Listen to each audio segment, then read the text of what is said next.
Om Swastiastu. Nama saya Nengat Swarjana, saya mahasiswa PPG Angkatan 3 Universitas Yahwala. Berikut video PPL 2 dari saya.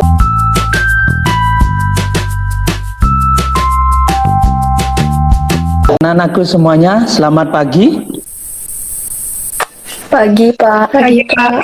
Iya. Pagi, Pak. Anak-anak, Bapak senang sekali pagi ini Bapak bisa ketemu dengan kalian. Apakah kabar kalian baik-baik saja? Atau ada yang sakit? Baik, Pak. Baik, Pak. Anak-anak, Bapak ingatkan, tolong patuhi prokes. Untuk desa, sebelum mulai, silakan pimpin teman-temannya untuk berdoa. Ya. Baik. Teman-teman, sebelum memulai kegiatan pada pagi hari ini, ada baiknya kita berdoa terlebih dahulu. Berdoa menurut kepercayaan masing-masing, berdoa mulai, berdoa selesai. Oke, terima kasih Desa. Anak-anak, minggu yang lalu kita sudah belajar tentang makna peraturan perundang-undangan. Untuk hari ini kita akan lanjutkan belajar tentang proses pembuatan peraturan perundang-undangan. Bagaimana prosesnya sehingga jadi peraturan perundang-undangan. Bapak lanjut, adakah teman-temanmu yang tidak hadir hari ini? Ada? Tidak, Pak. Tidak, oke, bagus sekali. Berarti semua sehat-sehat. Oke, anak-anak. Selanjutnya anak-anakku, sekarang Bapak akan sampaikan apa tujuan dari pembelajaran kita hari ini. Tujuan daripada pembelajaran kita hari ini atau proses penyusunan peraturan perundang-undangan adalah melalui pendekatan saintifik dengan model pembelajaran problem based learning, peserta didik atau anak-anak itu diinginkan mampu menguraikan proses penyusunan peraturan perundang-undangan, mampu menjelaskan fungsi peraturan perundang-undangan, dan menerapkan laporan hasil telaah makna tata urutan peraturan perundangan, serta melakukan simulasi penyusunan peraturan perundangan dengan mengembangkan nilai karakter berpikir kritis, kreatif, kerjasama, kejujuran, dan bertanggung jawab. Nah, itu anak-anakku semuanya. Oke, anak-anak, selanjutnya kita lanjutkan dulu ke pretestnya. Link pretestnya, nak. Bapak akan berikan link pretest di chatnya. Nah, itu Bapak sudah kirimkan link pretestnya. Silakan anak isi, Bapak kasih waktu selama kurang lebih 2 menit. Ya, Pak. Baik, Pak.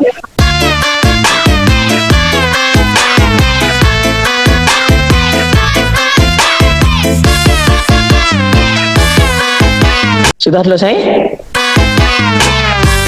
Sudah, Pak. Sudah, oke. Sudah ada beberapa orang yang sudah mengirimkan. Nana, selanjutnya, nah, bisa Nana lihat? Ini gambar apa? Gambar anggota DPR. Yang gambar satu itu gambar apa? Gedung DPR. Iya, gedung DPR, oke. Yang kedua, bisa melihat lebih lanjut, Bapak akan tampilkan video ya. Tentang gambar itu tentang apa sih? Sampaikan sekarang, tampilkan videonya. Video tentang, oke.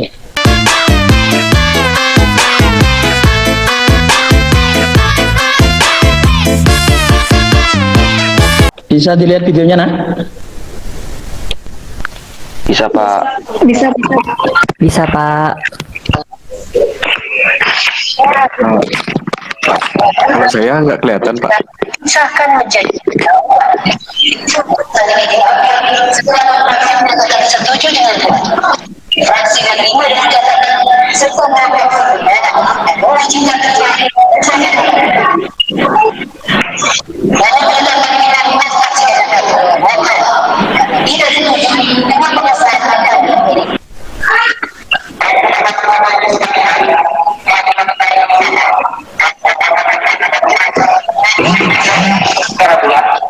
satu menerima dengan catatan sehingga berdasarkan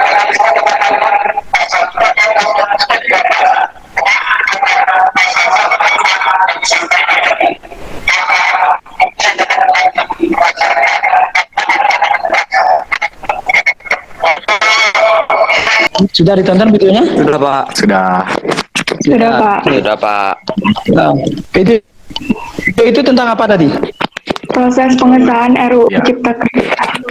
Proses pengesahan. Proses pengesahan RUU Cipta Kerja. Oke. Ya. Itulah nak, tadi ada gejolak kan, ada protes, ada mendukung, ada wall out dan lain sebagainya. Nah, seperti itu proses daripada penyusunan peraturan perundang-undangan. Ada yang pro, ada yang kontra. Itu kita biasa dalam menyusun peraturan perundang-undangan. Dari gambar tadi semua dan gambar yang Bapak sampaikan dilihat anak-anak tadi itu adalah tentang proses peraturan perundang-undangan. Seperti itulah prosesnya dia untuk menyusun peraturan perundang-undangan. Ya, peraturan perundang-undangan itu pertama biasanya ada problem dulu, ada masalah. Kemudian dari masalah itu baru nanti dianalisis, dibuatkanlah suatu yang namanya naskah akademik. Naskah akademik itu harus mencerminkan kebinekaan, mencerminkan tentang keberagaman dan lain sebagainya. Tidak serta-merta undang-undang itu bisa dibuat diketok palu, tidak bisa serta-merta seperti itu. Harus ada dasar-dasar yang mumpuni untuk dilakukan kajian-kajian. Oke, anak-anak. Sebelum Bapak lanjutkan, ada pertanyaan dulu sampai di sini? Enggak, Pak. Oke, kalau memang tidak, kalian sudah mengerti. Lanjutkan kepada diskusi. Ya.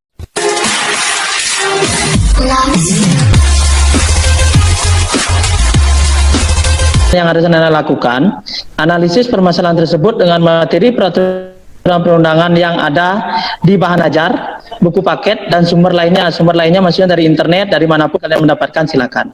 Kemudian tugasnya, analisis masalah, kaitkan dengan materi, berikan solusi permasalahannya, tentukan sikap jika kalian ada pada posisi kasus tersebut. Artinya pada posisi kasus tersebut kalian ada. Kemudian buatlah laporan hasil analisis materi tersebut ke dalam mind mapping pohon. Sudah nak? Sudah, Pak. Sudah. Oke. Kalau memang sudah, silakan siapa yang mau presentasi sekarang? Saya yang pertama, Pak. Oh, silakan Wiswa. Silakan presentasi Wiswa. Pada kita, tolong di share screen ya, PPT kita. Jadi, Bali menolak disahkannya RUU APP karena beberapa hal di dalamnya dianggap menjadi kontroversi, yakni penyeragaman budaya, menyudutkan perempuan dalam bentuk totalitarianisme negara, dan melanggar hak asasi manusia. Penyeragaman budaya. Maksud dari penyeragaman budaya ini adalah RUU ini dianggap kurang mengakui kebinekaan masyarakat Indonesia yang terdiri dari berbagai macam suku, etnis, dan budaya. Padahal negara Indonesia ini berdiri di atas kesepakatan ratusan suku bangsa, bahkan lebih yang beraneka ragam adat budayanya. Penjelasan lebih lanjut terkait analisis masalah, mari kita baca adat budaya Bali. Dikutip dari newsdetik.com, nilai-nilai budaya yang selama ini menjiwai masyarakat Bali tidak terganggu, jawab Wes Naul. Kita menolak pornografi, tapi tidak dengan cara seperti ini. Kan sudah ada KUHP. Selanjutnya, baik di sini ada beberapa pasal-pasal dari RUU APP.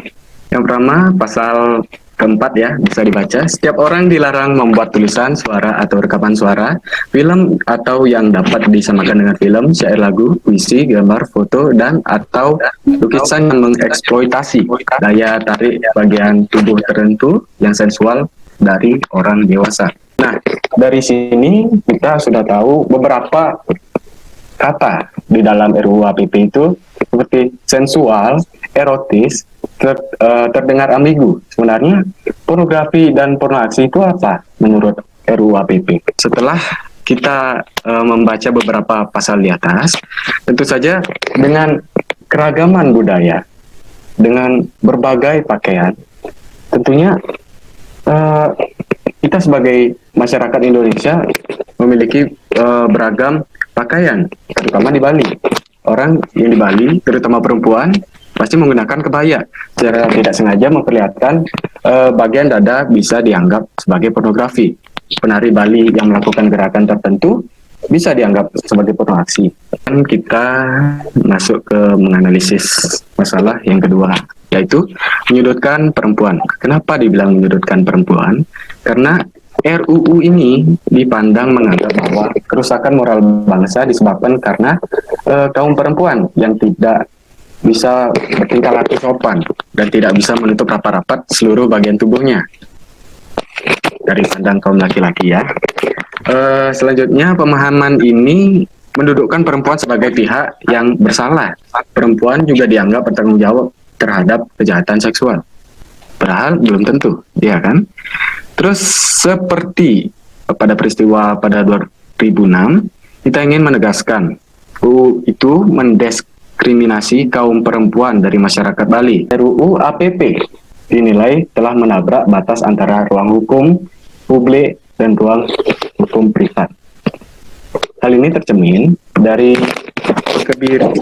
pengkebirian hak-hak individu yang seharusnya dilindungi oleh oleh negara sendiri.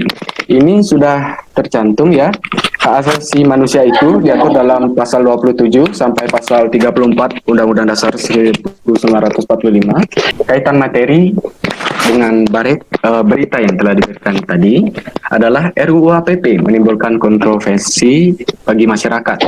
Hal ini mengharuskan RUU APP ini direvisi ulang. Solusi permasalahan dari berita yang sudah diberikan tadi adalah daripada mencegah dan menghentikan pornografi lewat sebuah undang-undang dengan hendak mengatur moral dan akhlak manusia Indonesia secara purata, seperti yang tertera dalam RUU APP atau RUU Porno ini, seharusnya lebih mengatur penyebaran barang-barang pornografi. Penentuan sikap yang kami didiskusikan adalah sebagai warga negara, tentunya kami mendukung adanya penolak terhadap pornografi dan pornoaksi. Namun dalam kasus RUU APP ini bukanlah hal yang wajar jika sebagai masyarakat Bali menolak. Meski RUU APP telah direvisi, kami tetap menolak. Hal tersebut dikarenakan diubah atau tidaknya RUU APP ini akan tetap sama. Arti pornografi dan pornoaksi ini di sini tidak jelas. Persepsi seseorang terhadap pornografi sendiri berbeda-beda. Hal-hal yang kami anggap seni justru bisa dianggap sebagai sebuah pornografi oleh RUU ini. Contohnya di Bali itu banyak pelukis yang melukis keadaan wanita Bali zaman dahulu yang hanya berbusana bertelanjang dada, sehingga hal-hal seperti inilah yang bisa memicu seniman-seniman di Bali itu kehilangan karyanya. Oleh karena itu, kami mengharapkan kejelasan dalam definisi pornografi dan pornoaksi dalam RUU itu sendiri. Juga kami berharap dalam merancang RUU ini tidak menyudutkan kebudayaan dan gender manapun. Teman-teman dan Bapak Guru bisa dilihat ya mind map kelompok Lain, oke, Bunga, silakan. Bunga ya. Iya, silakan Bunga. Hidupin mic-nya, kelompok 1 atau kelompok 1 menanggapi, kelompok yang lain juga bisa menambahkan. Baik, perkenalkan nama saya Ibu Ngadu Lestari, nomor absen 2 dari Ya. kelompok. Di sini saya ingin menanyakan masalah lukisan yang dilarang dalam RUU APP itu. Kalau kayak komik kayak gitu tuh juga dilarang atau cuma lukisan aja? izin menjawab Silakan. karena di setiap karya seni atau kan tadi disebutkan di pasal-pasal RUU APP dilarang keras membuat video, suara atau film atau karya seni yang berkaitan dengan pornografi atau pornoaksi. Jadi kalau misalkan RUU APP ini dilaksanakan, yang pastinya komik, lukisan, dan karya yang lain itu yang berkaitan dengan pornografi akan pasti dilarang lah. Jadi mungkin begitulah jawabannya. Terima kasih. Oke, Desa. Ya, terima kasih Wiswa. Desa. Baiklah, sama saya ya izin menambahkan ke Wiswa. Kalau ada komik itu kan gambar, itu juga bisa masuk ke pasal 6 itu. Kalau misalnya di dalam komik itu ada gambar-gambar hal erotis dan semacamnya. tarik suatu kombinasi pendapatnya Wiswa dengan pendapatnya Desa. Pada intinya undang-undang porno aksi dan pornografi itu apapun jenisnya yang sudah melanggar dari pasal-pasal itu, entah itu komik di sana kan ada dalam bentuk tulisan, dalam bentuk video, dalam bentuk apapun itu, jangankan komik yang ada gambarnya, tulisan saja yang bernada atau bernuansa pelanggaran itu pasti akan dikenakan sanksi. Harus adanya suatu pelaporan. Kalau tidak ada orang yang melaporkan, nggak boleh orang dihukum. Oh, peraturan perundang-undangan itu ada tahapannya, nak. Ada tahapan problemnya, kemudian ada tahapan naskah akademiknya, ada tahapan proses, baru nanti ada tahapan pengesahan. Oke, dari materi ini siapa yang bisa menyimpulkan? Sebelum Bapak simpulkan, yang mau menyimpulkan silakan. Saya Pak. Oh iya, Desa, silakan Desa.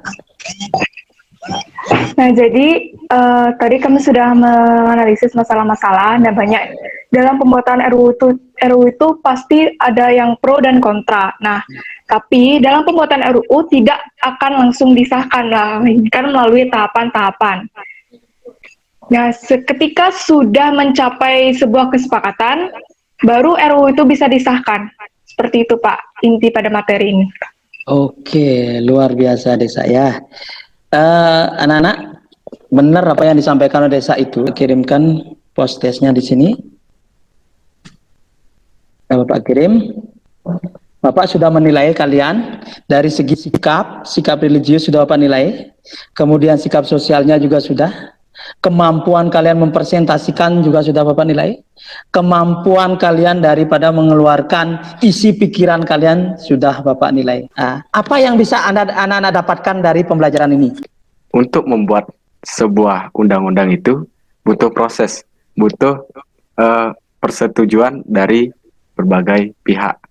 Itu yang saya dapatkan pada hari ini, Pak. Itulah Pak, kita tahu bagaimana proses pengesahan sebuah undang-undang. Untuk hari ini Bapak cukupkan sampai di sini dulu. Kemudian untuk minggu depan materi kalian adalah tentang sikap positif terhadap peraturan perundang-undangan. Penutup deh. Dimulai. Berdoa selesai. Oke, anak-anakku semuanya, selamat pagi. Terima kasih atas waktunya. Oke, kalian boleh live. Terima kasih.